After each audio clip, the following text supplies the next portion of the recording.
Kung mahal mo ko, may intindihan mo ko. So pati pagmamahal ko kay questionin mo? Wow! Pambihira! Mabuti pa tapusin na lang natin to!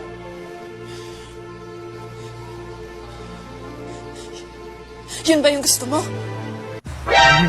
Joke lang eh. Ito na mabiro eh. Joke lang. Joke lang. Ha?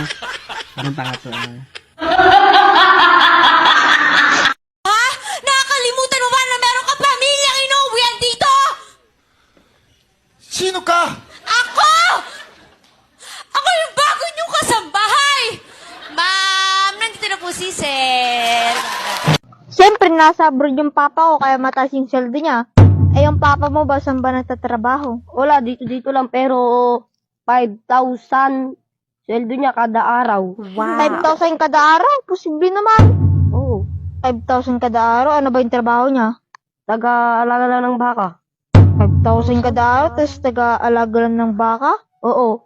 Pero pag iyak yung baka, kaargayin niya para tumigil gano'n. La la la. La la la. Gano'n kasi yun.